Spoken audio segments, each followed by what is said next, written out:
What up? Welcome to the Cool Report podcast. I am your host, Mr. Ike, and we are here again for another special edition with a familiar face, a familiar voice, Vanessa Cuccia. Hi. How are you? I'm good. I'm glad to be here again. It's good to have you. Yeah. It's good to have you. We had such a wonderful time We last did. time. So I just wanted to jump right into it and ask, how are you? How have you been? What's going on? Yeah. Lots has been going on. I've been in a very transitional place for the past, I feel like, couple of years. But yeah, things are moving. Life is happening. Yeah, that's dope. As it is. Yeah. That's dope. I've seen your face involved with some pretty cool projects. Yeah. I've seen you in some film, doing music, and some live performances. Can you tell us a little bit about that? Yeah, the last film project I was in was called Chase, and it was a short horror film, and it was really an interesting project because I had a SnoroCam attached to me the entire time. So the camera was actually attached to my body. Like harnessed on? Yeah, harnessed on and like pointed at my face right here. Right. And I was essentially being chased through a dark forest in the film. And so in that project, there was only like 3 takes that we could do, and it was a continuous shot. Right. And that was really fun. How does that? I guess it is. Is it different from? I guess a studio camera or So having different. it right on you? Is it more intense? It's really intense on multiple levels. It was heavy, first of all, and running with it was very like physically demanding. And then there's also the other aspect where you're coming to terms with there is literally a camera in your face right here. And also, actually, it wasn't here, it was here. So it's like, having to overcome these feelings of being perceived at an angle that I would not normally want to be seen at. But I loved the project. It was, a young group of filmmakers. I think their film company goes by like Spite Film, or I have to double check on that. But we could make a note in You say we'll add that in the notes. Yeah.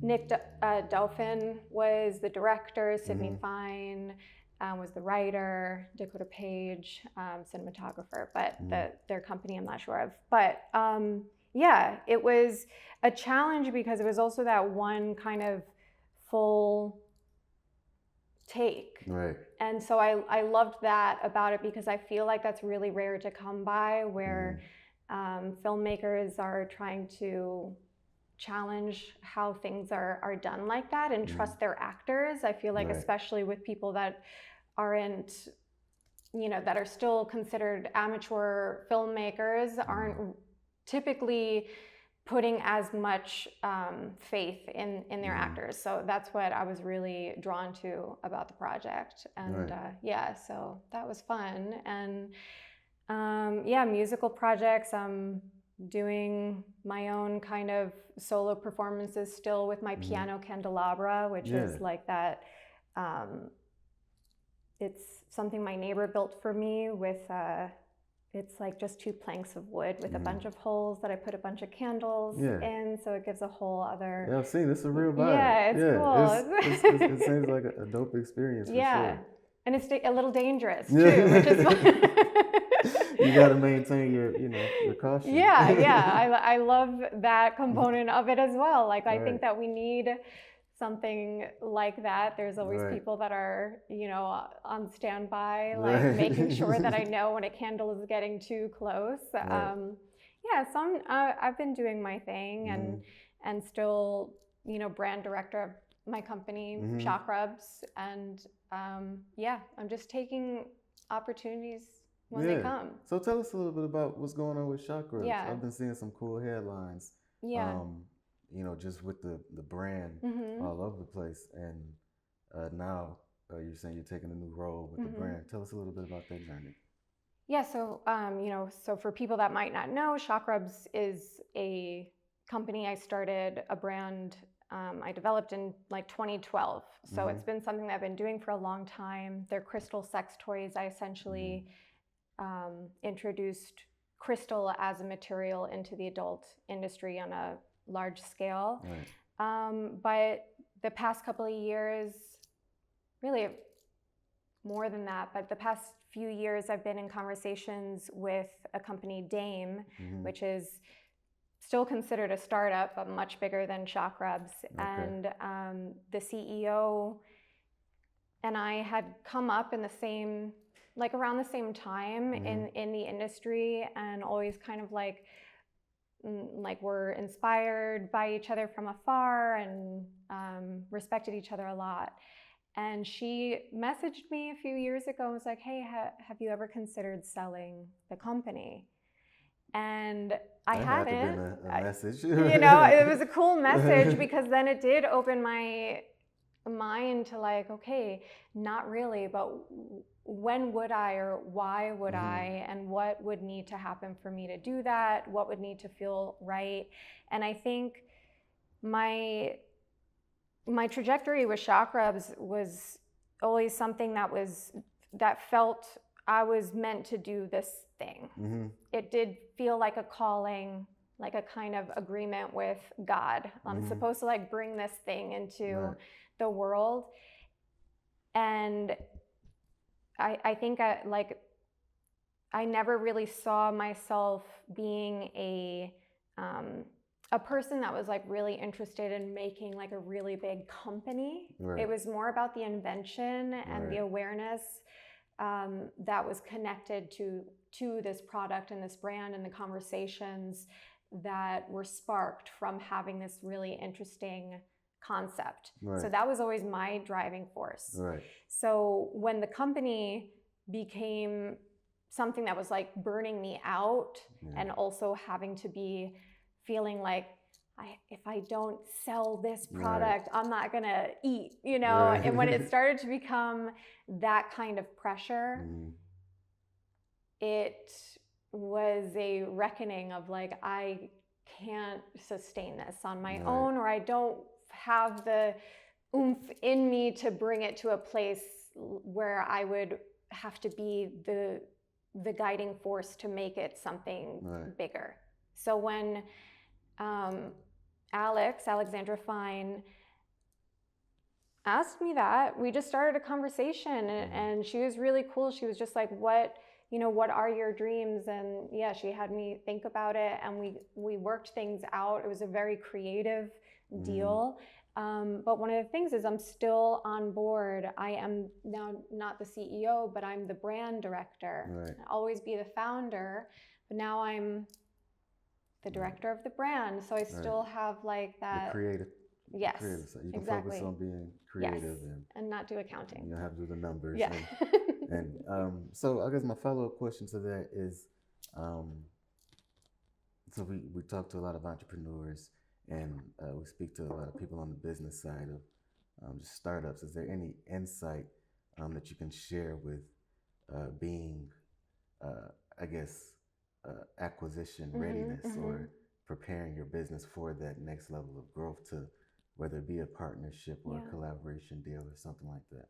Yeah, I think it's so boring, but you need to really have your paperwork in order. And like understand, if you are a creative, and that's you're a creative that happens to like have a business to your creativity. I was so not wanting to deal with that stuff. But I needed to be, I needed to have all those things prepared. I had to know the numbers inside and out. I also had to recognize the value that was beyond just numbers. And that was a big lesson for me, to not undervalue myself and what I brought into this world, and what I am worth as now an employee, but also what Chakrubs is worth as a brand. And that's something that I still think about, and as I'm navigating this like difference in the way that I've operated, and being in an environment now where I am working with other people, and it's not me kind of giving orders anymore. It is more collaborative. But yeah, I think to be ready for an acquisition, to really know your numbers inside and out, have everything as organized as possible, and also understand your value beyond those numbers. Right. That's interesting. That's interesting. That's cool. So was it, I guess, coming from the entrepreneurial side, did you have to, was it a tough decision like, this is something that I did, or did you have to just let that go and say, hey, this is what's best for the brand, and this is what's best for me on the creative side? Did you have to struggle with that? There was all of last year was reckoning with those questions, and because Chakrubs wasn't something where I was sitting down and asking myself what a good business idea would be. It came from something that was a lot more honest, something that was just an organic idea, spark of inspiration. And so because of that, you do feel this kind of, I feel this maternal connection to it, This is my baby. It's not really about money. It's not really about anything other than like, this is a precious form of something creative that came through me and that I've been nurturing for so many years. Right. But that being said, there's so many challenges that come from running a small business, and there were so many things that happened that made me really lose that initial spark that I had when this was very new.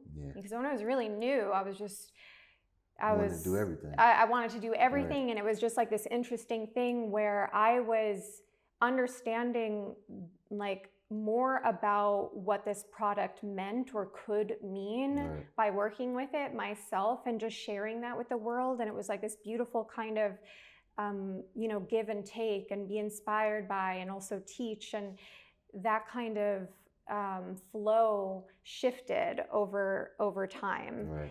And from like copycat brands, which was like hurtful, because it's like, it feels, and so many people deal with this, artists deal with this all the time, their work getting stolen. Who knows if it's real? It's like we're all just being inspired by each other, but it's like, it does something to you, so there was that kind of thing that I had to deal with. And then accounting stuff, and business loans and employees and all the things.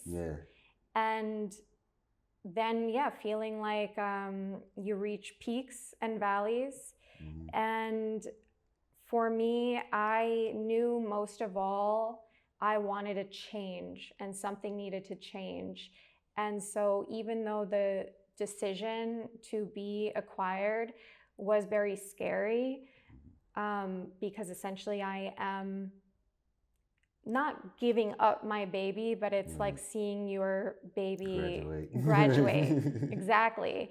So I had to know that like whatever decision that I made needed to be made, because when you're presented with an opportunity like this, and I had felt like I was stagnant for so long, it's just like, I can't not do this, because there was something that was stuck with me. I couldn't reinvent like the wheel, or like how to market this thing myself anymore. There was too much stress.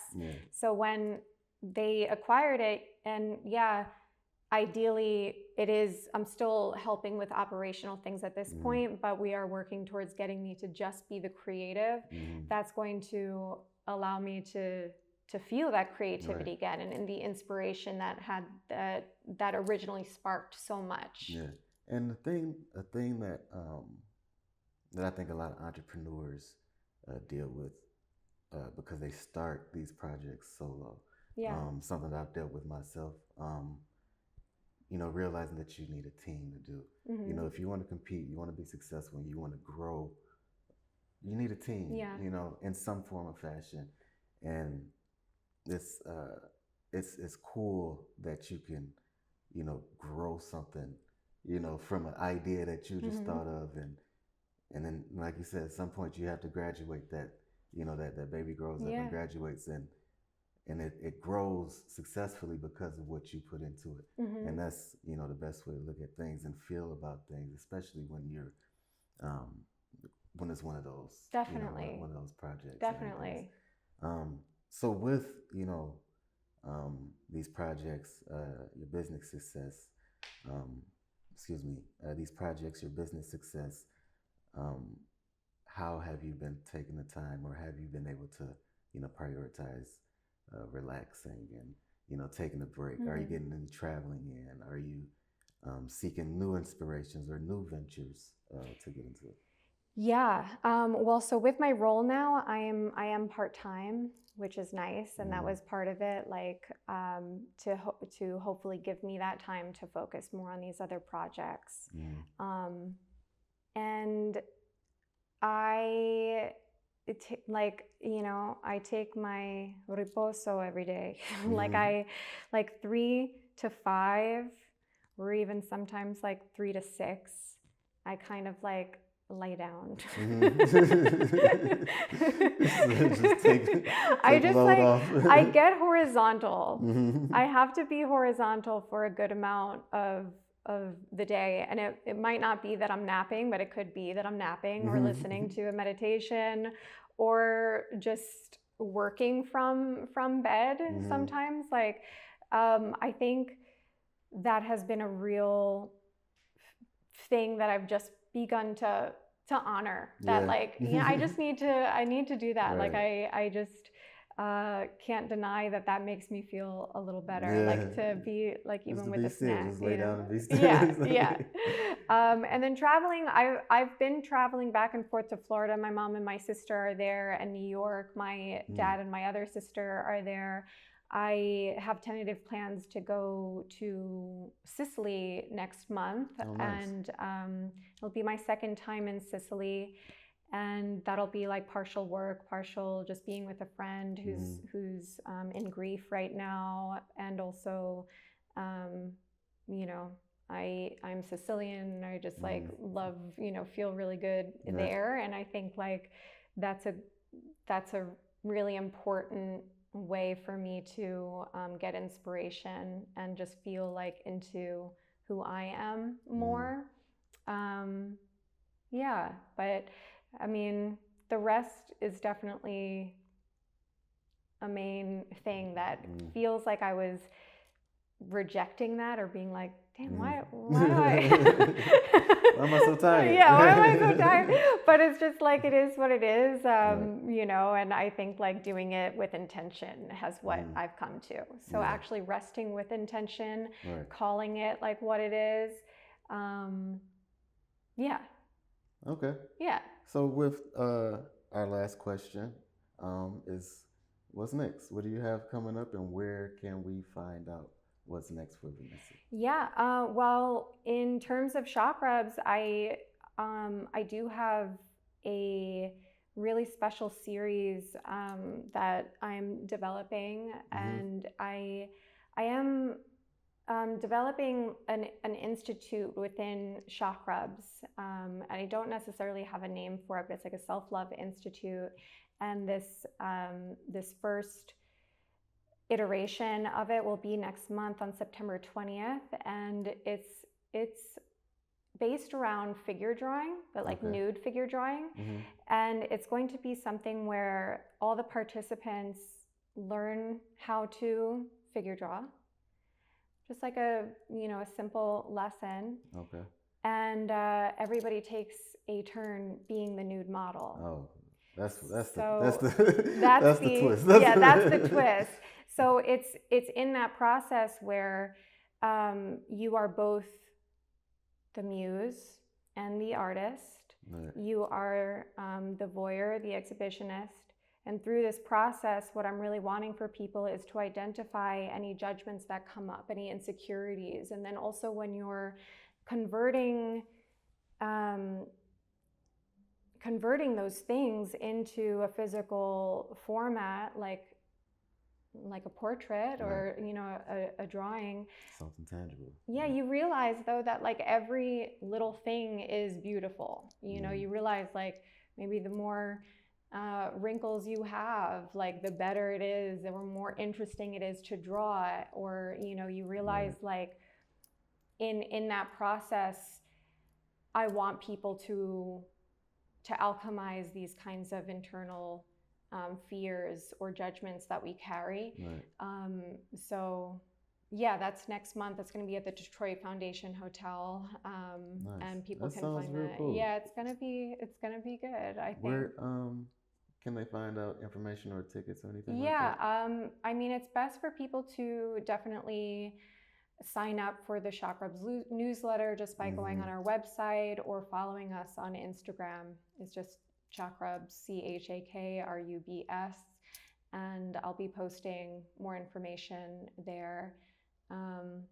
So yeah, that's that within Chakrubs, and obviously I have other things there as well. I'm also I've been working on my next like single, which is very operatic inspired and orchestral, and so that's kind of like my main personal project right now. Yeah, and for that people can just find me on Instagram by my name, Vanessa. What is it? Is it underscore Cuccia? I'm actually totally blanking on what my Instagram handle is. We'll make sure we post it on there properly for you. Thanks. I also have a website now, vanessacuccia.com. Okay. And yeah, and on that website too, I do offer like other things as well, and just updates, and even like sensual tarot readings I do through there. So I'm always up to some different types of things. So in other words, people need to tap in. Yeah. Need to stay connected with what's going on. Absolutely. All right, cool. Well, we appreciate you coming by, sitting down with us again. Yeah. Wonderful chat. And that's a wrap. Another episode of the Cool Report here with Vanessa Cuccia. And that's a wrap.